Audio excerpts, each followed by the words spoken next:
Pelatih kepala tim nasional kita, John Hartman, sudah mengumumkan lewat rilis PSSI keluar nama-nama pemain yang biasa kita kenal dengan Garuda Calling.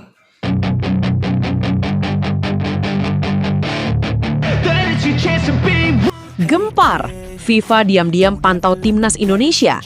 3 pemain diaspora baru siap dinaturalisasi. Asia mulai gemetar.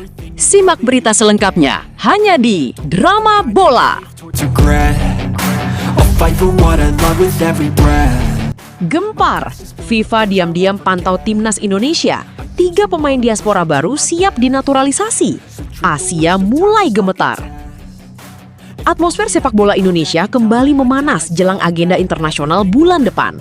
Di tengah antusiasme publik yang terus meningkat, kabar mengejutkan datang dari internal PSSI. Timnas Indonesia disebut tengah mempersiapkan kejutan besar yang bisa mengubah kekuatan skuad Garuda secara drastis. Bukan hanya soal pemain abroad yang mulai berdatangan ke Jakarta, namun juga munculnya 3 nama diaspora baru yang diam-diam sedang dipantau untuk proses naturalisasi. Situasi ini langsung membuat publik heboh dan memunculkan optimisme besar terhadap masa depan timnas Indonesia. Dalam beberapa hari terakhir, perhatian supporter tertuju pada aktivitas sejumlah pemain keturunan Indonesia di Eropa. Beberapa di antaranya bahkan terlihat mulai memberikan sinyal positif melalui interaksi di media sosial maupun komunikasi dengan fans Indonesia. Kondisi tersebut membuat rumor naturalisasi kembali memanas dan menjadi topik utama di kalangan pecinta sepak bola nasional. Di sisi lain, pelatih timnas Indonesia, John Hartman, disebut mulai serius memantau komposisi skuad terbaik yang akan dibawa menghadapi laga internasional mendatang. Hartman dikabarkan ingin membangun tim yang bukan hanya kuat secara teknik, tetapi juga memiliki mental bertanding level Eropa. Karena itulah kehadiran pemain diaspora dianggap sangat penting untuk meningkatkan kualitas permainan Garuda, terutama dalam aspek duel fisik, disiplin taktik, dan pengalaman bermain di level tinggi. Kabar paling mengejutkan datang setelah muncul laporan bahwa FIFA ikut memberikan perhatian terhadap perkembangan pesat timnas Indonesia dalam beberapa tahun terakhir. Popularitas Garuda yang terus meningkat, dukungan supporter yang luar biasa, hingga masifnya program naturalisasi disebut membuat Indonesia menjadi salah satu negara Asia yang paling menarik perhatian saat ini. Bahkan, beberapa media luar negeri mulai menyoroti transformasi skuad merah putih yang dianggap berkembang sangat cepat dibanding negara Asia Tenggara lainnya.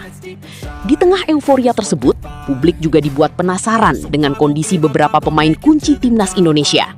Salah satunya adalah Jay Itzes yang masih menjalani pemulihan cedera. Bek andalan Garuda itu belum terlihat kembali berlatih penuh bersama klubnya dan kondisinya terus dipantau tim medis. Jika Jay gagal tampil, maka John Hartman harus segera mencari sosok baru yang mampu menjaga stabilitas lini pertahanan Indonesia. Namun kabar baik datang dari sektor lain. Marcelino Ferdinand disebut berada dalam kondisi terbaiknya setelah menjalani musim kompetisi yang cukup solid di Eropa. Begitu juga Justin Hubner yang mulai menunjukkan perkembangan besar dalam permainan bertahannya. Kehadiran pemain-pemain abroad ini diprediksi akan membuat permainan timnas Indonesia menjadi jauh lebih agresif dan berani saat menghadapi lawan internasional. Sementara itu di level usia muda, timnas Indonesia U19 kembali mencuri perhatian publik. Training camp yang dipimpin Nova Arianto berlangsung dengan intensitas tinggi dan menghadirkan banyak wajah baru. Beberapa pemain diaspora muda bahkan disebut memiliki kualitas di atas rata-rata dan berpotensi menjadi tulang punggung Garuda muda di masa depan. Kombinasi pemain lokal dan pemain keturunan ini membuat banyak pengamat mulai percaya bahwa Indonesia sedang memasuki era baru sepak bola nasional. Nova Arianto sendiri menegaskan bahwa fokus utama tim pelatih saat ini bukan sekadar memenangkan AFF U19, tetapi juga membentuk generasi pemain yang siap bersaing di level Asia. Karena itulah para pemain muda kini dituntut memiliki mental kuat, disiplin tinggi, dan kemampuan bermain modern agar mampu menghadapi tekanan sepak bola internasional. Dukungan supporter pun dipastikan kembali menjadi kekuatan terbesar timnas Indonesia. Stadion utama Gelora Bung Karno diprediksi kembali dipenuhi lautan merah putih yang siap memberikan tekanan besar kepada lawan. Atmosfer luar biasa dari fans Garuda selama ini memang dikenal mampu meningkatkan motivasi para pemain secara signifikan. Kini, seluruh mata tertuju pada langkah besar yang sedang dipersiapkan PSSI. Akankah 3 pemain diaspora baru benar-benar segera dinaturalisasi? Mampukah timnas Indonesia tampil mengejutkan di FIFA Matchday mendatang?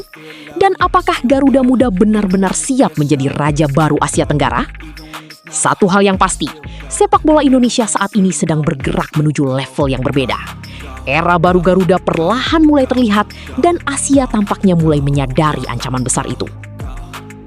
Situasi semakin menarik ketika sejumlah sumber internal menyebutkan bahwa PSSI kini sedang bergerak lebih agresif dalam memperkuat fondasi timnas Indonesia untuk jangka panjang. Tidak hanya fokus kepada skuad senior, federasi juga mulai serius membangun jalur pembinaan usia muda dengan standar internasional. Langkah ini terlihat jelas dari bagaimana training camp timnas U19 kini berlangsung jauh lebih disiplin dan modern dibanding beberapa tahun sebelumnya. Di bawah arahan Nova Arianto, para pemain muda Garuda disebut menjalani latihan dengan intensitas yang sangat tinggi. Tidak sedikit pemain yang mengaku mulai merasakan atmosfer latihan layaknya klub profesional Eropa. Fokus latihan kini tidak hanya soal fisik dan teknik dasar, tetapi juga mencakup tactical awareness, pressing cepat, transisi permainan, hingga pembentukan mental bertanding. Nova tampaknya ingin membentuk skuad muda Indonesia yang bermain berani, cepat, dan agresif.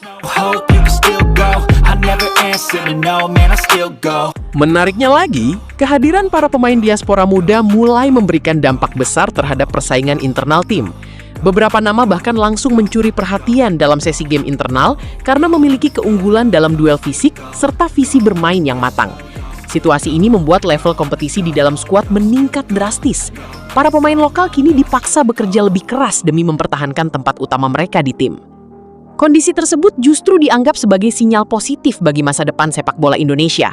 Sebab selama ini, salah satu masalah terbesar timnas kelompok usia adalah kurangnya persaingan sehat di dalam skuad. Kini, dengan hadirnya pemain-pemain yang terbiasa mendapat pendidikan sepak bola luar negeri, atmosfer kompetitif mulai terbentuk secara alami. Hal itu diyakini akan membantu meningkatkan kualitas permainan Garuda Muda secara keseluruhan. Sementara itu, di level senior, John Hartman juga mulai mempersiapkan strategi khusus menghadapi Oman dan Mozambik. Dua laga tersebut dipastikan tidak akan berjalan mudah karena kedua tim memiliki karakter permainan yang sangat berbeda. Oman dikenal disiplin dan kuat dalam organisasi pertahanan, sedangkan Mozambik memiliki kecepatan serta kekuatan fisik khas tim Afrika yang sangat berbahaya dalam situasi serangan balik. Karena itulah Hartman disebut mulai fokus membangun keseimbangan permainan timnas Indonesia. Pelatih asal Kanada itu ingin Garuda tidak hanya mengandalkan semangat dan dukungan supporter, tetapi juga mampu bermain lebih tenang, efektif, dan cerdas saat menghadapi tekanan lawan. Salah satu perhatian utama saat ini adalah bagaimana memperkuat koordinasi lini belakang jika J. Idzes belum dapat tampil 100%. Nama Justin Hubner kembali menjadi sorotan karena dianggap memiliki karakter paling mendekati Jay dalam hal agresivitas dan keberanian duel. Selain itu, chemistry antara lini tengah dan lini pertahanan juga mulai menjadi perhatian serius tim pelatih. Sebab dalam beberapa pertandingan terakhir, Indonesia masih kerap kehilangan konsentrasi ketika menghadapi tekanan cepat dari lawan. Namun di balik semua tantangan tersebut, optimisme publik justru semakin besar. Banyak supporter percaya bahwa timnas Indonesia saat ini memiliki mental yang berbeda dibanding era sebelumnya. Kehadiran pemain abroad, pemain diaspora, serta meningkatnya kualitas pembinaan usia muda dianggap menjadi pondasi kuat menuju masa depan yang lebih cerah. Media luar negeri bahkan mulai menyoroti perkembangan Garuda sebagai fenomena baru di Asia Tenggara. Beberapa pengamat sepak bola menyebut Indonesia kini bukan lagi sekedar tim dengan dukungan supporter fanatik, tetapi mulai berkembang menjadi negara yang serius membangun kekuatan sepak bola modern. Jika proses ini berjalan konsisten, bukan tidak mungkin Indonesia akan menjadi salah satu kekuatan baru Asia dalam beberapa tahun ke depan. Kini publik hanya tinggal menunggu bagaimana semua persiapan ini akan terjawab di atas lapangan. Apakah timnas Indonesia senior mampu menunjukkan perkembangan nyata saat FIFA Matchday nanti? Bisakah Garuda Muda benar-benar mendominasi AFF U19? Dan apakah era baru sepak bola Indonesia akhirnya benar-benar dimulai? Satu persatu jawabannya akan segera terlihat. Namun yang jelas, saat ini Garuda tidak lagi dipandang sebelah mata. Indonesia perlahan mulai berubah menjadi ancaman nyata, dan Asia mulai menyadarinya. Dan sekali lagi, apakah era baru sepak bola timnas Indonesia akhirnya benar-benar dimulai? Bagaimana menurut kalian?